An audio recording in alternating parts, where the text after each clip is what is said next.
Hello everyone, I'm Dr. Faizan and I'm a dermatologist. And this will be the second video that I'll be posting on the topic premature graying of hair. First of all, I'd like to thank all of you for the overwhelming response that I received on my first video. और उसी पे आए हुए suggestions के according मैंने ये topic decide किया. उसके साथ ही लोगों ने रिकमेंड किया था कि मतलब एक ही लैंग्वेज में कंसिस्टेंटली ये रहे video.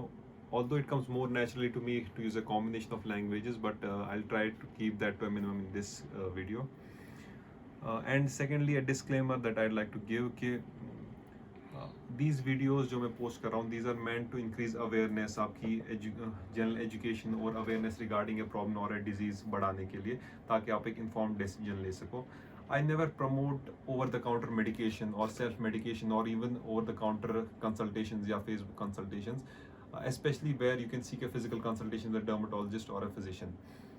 If you seek an advice from me, I'll always be willing to respond, but this is not something that I generally recommend. तो कमिंग टू द टॉपिक जो प्रीमेचर ग्रेइंग ऑफ हेयर है, सबसे पहले premature greying of hair को हम define कैसे करते हैं. लिटरेचर में premature greying of hair is defined as early greying of hair before a particular age. वो particular age less than 20 years होती है इन केस ऑफ यूरोपियंस या white races, less than 25 years होती है इन केस ऑफ एशियंस, और less than 30 years होती है in case of African या ब्लैक रेसेस जो होती हैं. क्योंकि क्या होता है कि जो आपके हेयर का पिगमेंट होता है वो डायरेक्टली रिलेटेड होता है to the amount of pigment और melanin that is present in your skin. तो अगर हम स्ट्रिक्टली देखते हैं तो मोस्ट ऑफ द पीपल जो हमारे पास आते हैं with the complaint of premature greying of hair, strictly speaking they don't fall into the ambit of this premature greying of hair, क्योंकि उनका जो एज होता है जनरली 25 क्रॉस कर चुके होते हैं. लेकिन even at the age of 25 अगर एक इंसान के हेयर ग्रे हो रहे हैं तो इसका काफ़ी एक सिग्निफिकेंट साइकोलॉजिकल इम्पैक्ट होता है उस बंदे पे. उसका सेल्फ एस्टीम कम हो जाता है, उसका कॉन्फिडेंस डिक्रीज हो जाता है. सो ये एक इंपॉर्टेंट चीज़ है जिसके बारे में मैंने सोचा कि हमें डिस्कस करना चाहिए इन फर्दर डिटेल्स. सबसे पहले कॉजेज जो होते हैं अर्ली ग्रेइंग ऑफ हेयर या प्रीमेच्योर ग्रेइंग ऑफ हेयर के लिए, उसमें आ जाते हैं काफ़ी सारे कॉजेज देखे गए हैं. सबसे इंपॉर्टेंट उनमें से होता है जेनेटिक प्रीडिस्पोजिशन. क्या होता है कि आपके जीन्स ऐसे होते हैं कि आपका जो मेलानोसाइट रिजर्वर होता है वो एक अर्ली एज पे एग्जॉस्ट हो जाता है. और ऐसा होता है कि आप में आपकी जीन्स कुछ ऐसे होते हैं जो आपका हेयर ग्रेइंग रैपिडली प्रोग्रेस कराते हैं. इसको फर्दर कॉम्प्लिकेट करते हैं एक्सटर्नल या एनवायरमेंटल फैक्टर्स, जैसे कि आपका स्ट्रेस हो गया या आपके डाइटरी फैक्टर्स हो गए या जैसा आपका लाइफस्टाइल होता है, उन चीज़ों से ये फर्दर इन्फ्लुएंस हो जाता है. उसके अलावा कुछ कॉमनली विटामिन डेफिशिएंसीज होती हैं, जैसे B12 या B10 की डेफिशिएंसी होती है, वो कॉमनली एसोसिएटेड होती है इसके साथ हेयर ग्रेइंग के साथ. और उसके अलावा आपका एक कंसिस्टेंट और एक एक्सटर्नल फैक्टर जो असर करता है आपकी ग्रेइंग ऑफ हेयर पे, वो है स्मोकिंग. स्मोकिंग कंसिस्टेंटली एसोसिएट किया गया है with early greying of hair के साथ.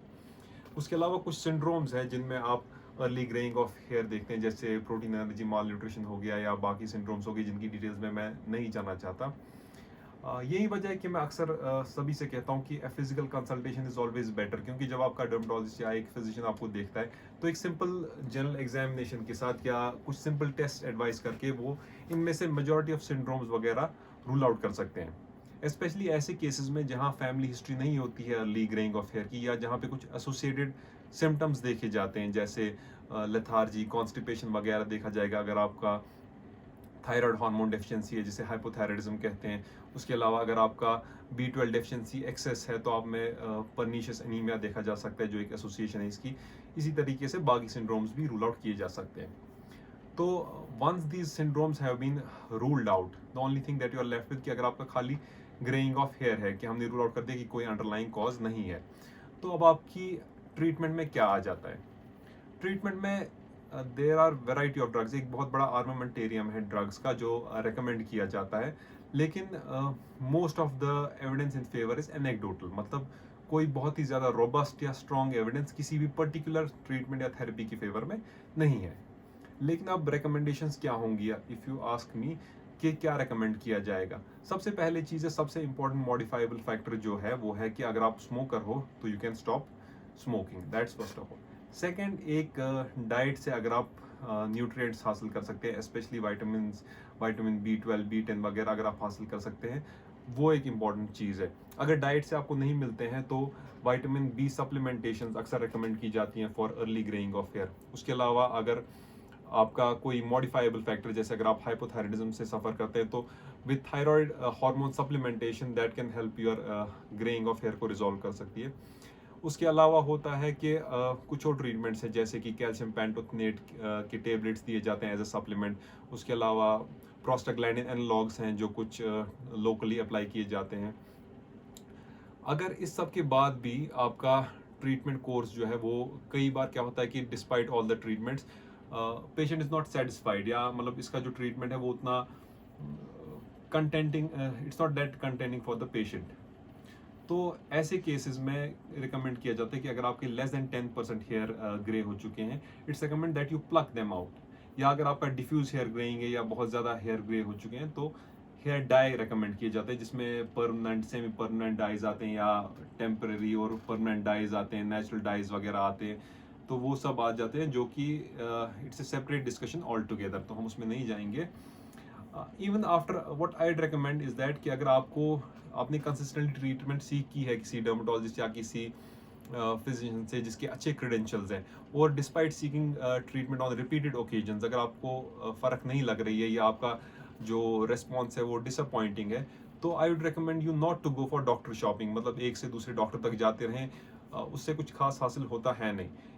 बेटर होता है कि आप मतलब अपनी जो प्रॉब्लम है उसको एक्सेप्ट कर लो, क्योंकि हमारे मेडिसिन में एक ईडियम या एक प्रोवर्ब बोली जाती है कि every disease can not be cured but every disease can be treated. Cured मतलब हर एक डिजीज को या हर एक प्रॉब्लम को एलिमिनेट टोटली नहीं किया जा सकता, लेकिन ट्रीटमेंट हर एक चीज़ के लिए अवेलेबल है। कभी कभी ट्रीटमेंट इतना सिंपल हो सकता है, it can be as simple as reassurance और काउंसलिंग, की मतलब कोई बंदा आया, we reassure him, tell him that these are the treatment options जो अवेलेबल है हमारे पास, और इनका इतना पॉसिबिलिटी है कि आपको रिस्पॉन्स आ जाए। और उसके बाद उसको सिंपली रीअश्योर करना कि just like any other external factor, external appearance का कोई भी पार्ट हो, उसी की तरह जो ग्रे हेयर होता है, that doesn't define you as a person और it doesn't define your personality. So if nothing has worked for you, I'd recommend that you accept it as a part of your life and use camouflage techniques जैसे कि hair dyeing होती है। Thank you, that would be all from me.